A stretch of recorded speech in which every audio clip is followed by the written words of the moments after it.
Globally, labour disputes and industrial cases are a recurring phenomenon every government and institutions contend with every day. Given the dynamics of employment interrelationship and the challenges of society, the need to establish a specialised court to tackle disputes related with labour and industrial relations is very vital because of the obvious fact that regular courts are already saddled with enormous responsibilities and therefore should be spared the additional duties of handling labour and industrial cases. It is in this light that industrial courts are established by most countries. In Nigeria, the court saddled with the responsibility of handling labour-related issues and disputes is the National Industrial Court of Nigeria, NICN. The National Industrial Court of Nigeria was established in 1976 by the then military government through the Trade Disputes Decree No. 7 with a mandate to adjudicate trade disputes, labour practices, matters related to factories and all other employment matters in Nigeria. Following the demise of the second president of the NICN, Honourable Justice M.A. Borishade, in 2002, a vacuum was created in the leadership of the court.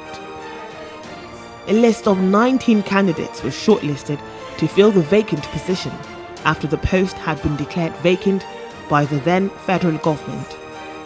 Of this number, a certain judge from the Ondo State Judiciary, who had been encouraged by his friends to apply for the position, was number 11 on the list and did not consider his chances of securing the job very bright.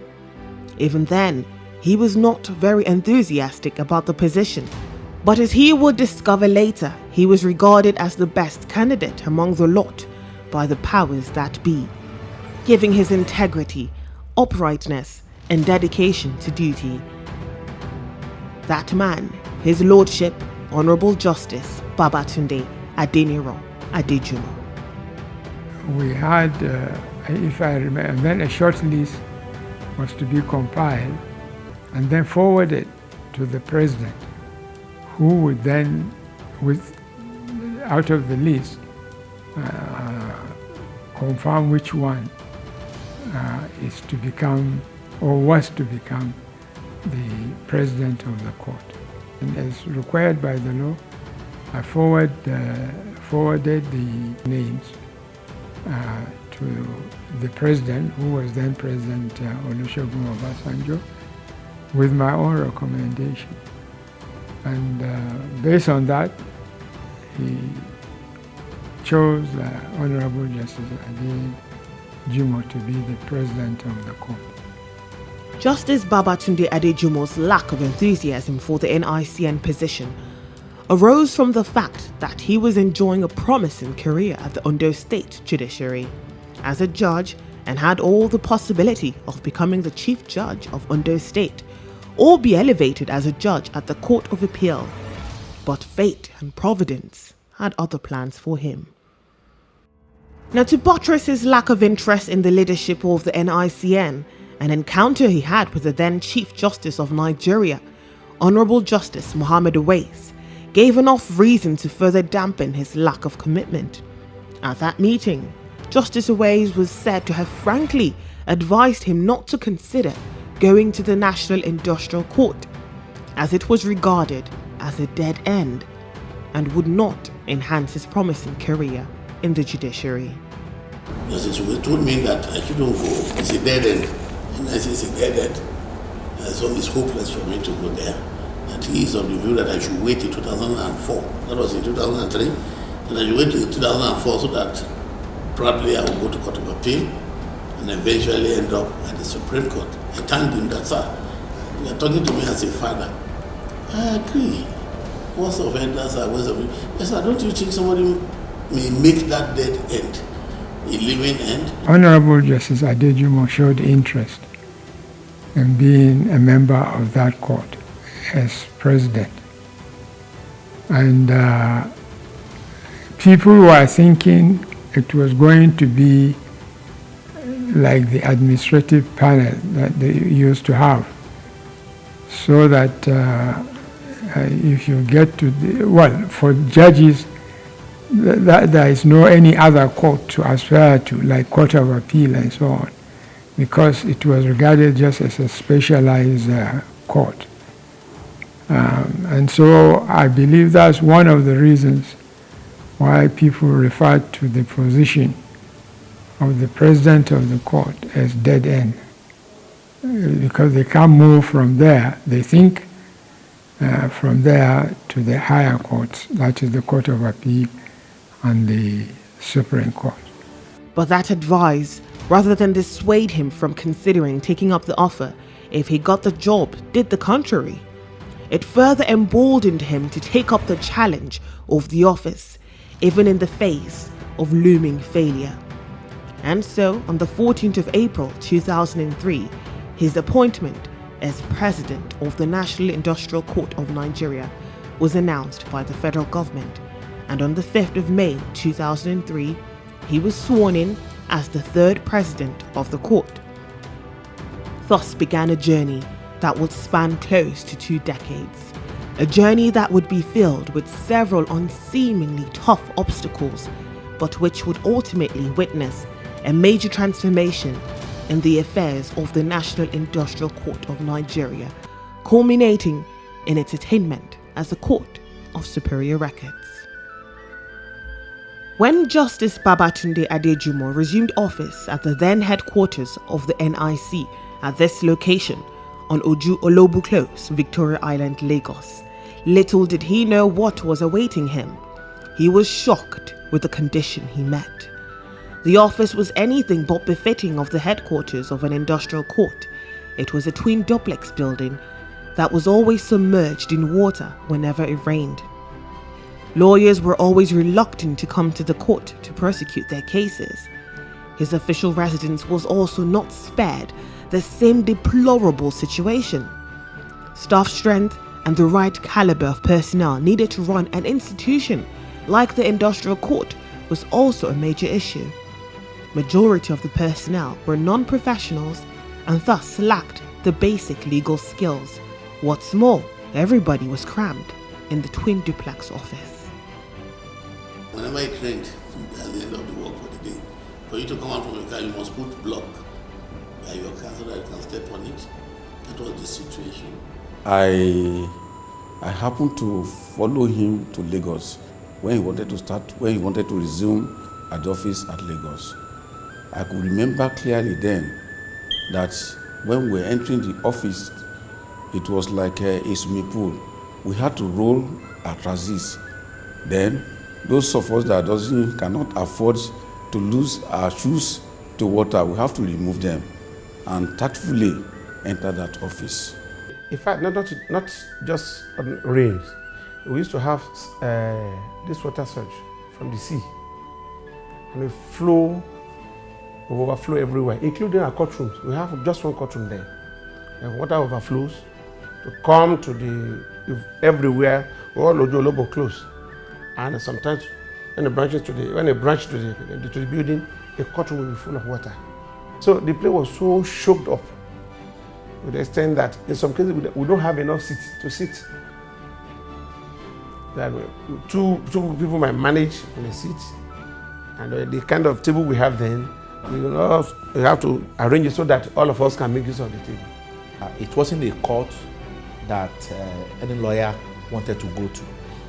Funding was also a major issue bedeviling the operations of the NIC during this period.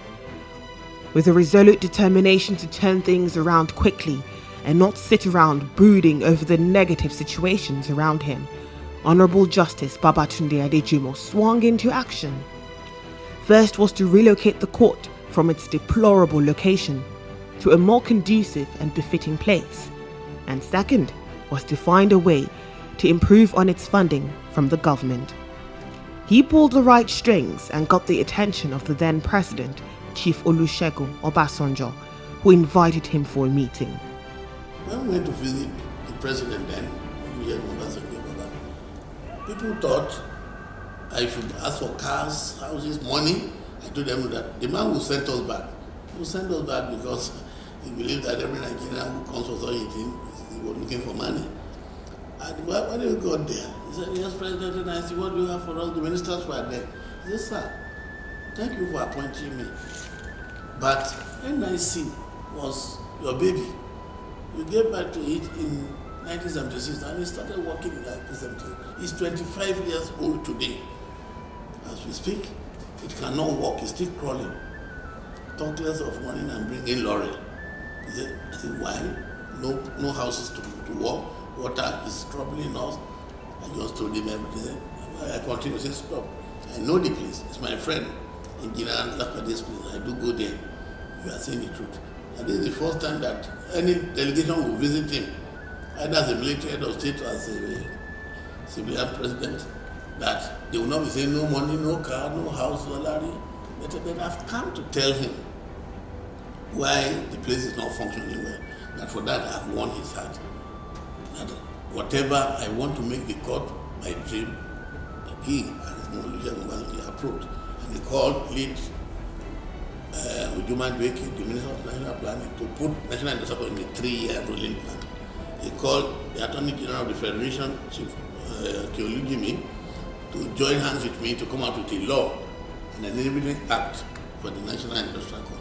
He called the Ahmed, the head of service, to join hands with the Minister of Housing, Mama Shomo, to relocate us from Victoria Island to a government building in Ikoyi. And he did. It rained heavily. The whole court flooded. My house in Ikoyi was flooded. The court was the best were floating. I managed and I rode. I came in the night. In the morning, I got to Abuja very early. And I met Yaya Ahmed. This is the situation. Now I should go to number 31. That church in Ikoyi and take over the place. I took over the place. From my Abuja, I just reported there and I called them. I've relocated my situation there, the situation office to 31. Before midnight, the signboard was erected and I started. That was how we started that place. Having overcome the problem of securing a befitting office accommodation for the NIC and improving on its funding by the government, Justice Adejumo was soon confronted with more challenges. He met yet again another dead end.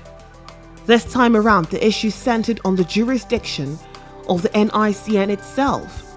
For 25 years since the inception of the NICN in 1976, the court had remained practically moribund. It was clearly unknown by Nigerians, and its decisions and pronouncements hardly respected.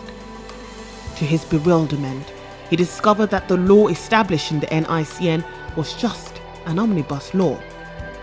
So its operations was limited and its judgments barely respected. Something had to be done to change the situation if the court was to play its critical role in the society. Justice Adejumo did not allow this shortcoming deter him. After all, he had already been warned about the situation at the NICN, and there was no going back. He was therefore resolute in his determination to change the situation for the better. As a matter of fact, the court was not even really respected, in the real sense of it, because at that time, the court had no constitutional status. Cases then went to National Industrial Court either by a referral from the Honorable Minister of Labour or by exercising a right of appeal from the Industrial Arbitration Panel. How they see the judgments, how they hardly have any effect. They are not respected by the sector for which they were established, which is the industrial relations sector, the labour sector. He soon set to work, and his hard work paid off in 2006 when the National Assembly passed the National Industrial Court Act 2006, strengthening the rules of the court and its ability to enforce judgment. The Act also repealed parts of Decree No. 7 of 1976 and reduced some of the jurisdictions of the High Courts that was shared with the NICN. That marked a turning point in the history of the court and its ability to enforce its judgments, for in effect, the 2006 NIC Act sought to make the National Industrial Court of Nigeria a court of superior records. But no sooner was the National Industrial Court Act 2006 passed than it began to generate controversies among legal minds and constitutional lawyers. And the argument among the jurists was that a mere act of the National Assembly was not enough provision to confer the status of Court of Superior Records on the NICN. Something much more fundamental needed to be done to achieve the status. The controversy generated by the NIC Act 2006 came to a head during a ruling by the Supreme Court of Nigeria over a case involving the Bureau for Public Enterprises (BPE) and the National Union of Electricity Employees, in which the Apex Court ruled against the National Industrial Court of Nigeria as a superior court of record, but subordinate to the High Courts, notwithstanding the provisions of the 2006 NIC Act. The argument was that, look, you cannot create a court of superior record outside the Constitution. A mere act of National Assembly was not enough to address the missing link, which is that the court is not among those mentioned in the Constitution and embedded there, provided for as a superior court of record. If you look at the hierarchy of laws, the Constitution is the ground norm. It is the father of all other laws, as it were. The Supreme Court ruling was a big blow and a major setback for Justice Adejumo and the NICN, and it appeared that the desire to make the Industrial Court a superior court of records had finally been buried. Or so it seemed. After all, the Supreme Court had spoken and its decisions on judicial matters was final. But like the cat with 9 lives, there was still a way out of the crisis. The Apex Court, in its wisdom during its judgment, had also preferred a solution to how the NICN could get out of the quagmire and attain the status of a superior court of records. An amendment of the 1999 Constitution of Nigeria through the National Assembly. This solution seemed impossible because of the arduous procedure it would require to amend the constitution of the country. But Justice Adejumo and his team were determined to make this route, no matter what it would cost, and they soon set to work. Thus began a tortuous journey. Through a memo raised to the Chief Justice of Nigeria, the President of the Senate, as well as the Speaker of the House of Representatives, and hearings in the National Assembly, as well as the 36 state houses of assembly, the amendment of the 1999 Constitution was kick-started. On the 4th of March 2010, victory was finally achieved when the National Assembly passed the third alteration of the 1999 Constitution, thus finally making the National Industrial Court of Nigeria a superior court of records with its own powers and jurisdiction. It was victory at last. Finally, NICN could now take its pride of place in Nigeria's judicial landscape. So today, the court is a superior court of record, and it's number 4 on the hierarchy of courts in Nigeria. And so it became a constitutional court in the sense like any other court. It became a court of records. It's not an easy thing to achieve an amendment to the Constitution in Nigeria. It's not a tea party at all. In fact, you should call the third edition in Nigeria as Adejumo Constitutional Amendment if you want to be fair to him. In America, there are amendments to the American Constitution that they name them after those who were the facilitators. The third alteration to the Nigerian Constitution should be called Adejumo Amendment, because he put in everything he had to achieve that. As mentioned earlier, staff strength at the NICN when Justice Babatunde Adejumo assumed office as president of the court was abysmally low, a mere 123, and majority of who were non-professionals and not conversant with industrial laws. But over the years, personnel of the court has increased in geometric proportions, and today the NICN is endowed with sufficient manpower and professionals capable of manning their various professions and disciplines. What's more, training of personnel is accorded top priority. Over time, many of the NICN staff have received relevant trainings, both at home and abroad, to hone their skills. Concerning development, I believe in training and retraining. I've sent more than 600 people abroad to learn one thing or the other. When I came, the highest officer apart from the CR was on level 13. That was the only one. And today we have this chief registrar, who is the permanent secretary trade, we have directors, and we have deputy directors and assistant directors, and we have about 100 and something lawyers serving in this court today, because we need to utilize their services. I was opportune to be one of those that was trained overseas. Yes. And virtually all the staff my Lord met in National Industrial Court were trained overseas. Back in 2003, the National Industrial Court of Nigeria had only 3 members who presided over judicial cases. Even then, these members were not addressed as judges, but by their titles or ordinary members. Only the head was addressed by title of judge. Today, that situation has changed, as the scope has been expanded and more judges have been appointed to make the court more effective.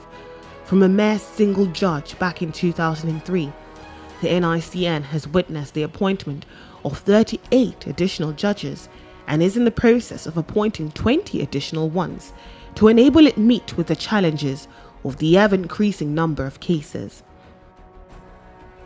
Also, from a mere 2 divisions in 2003, one in Lagos and the other in Abuja, the reach of the NICN has been replicated in other parts of the Federation, with a total of 26 judicial divisions spread across the country and counting.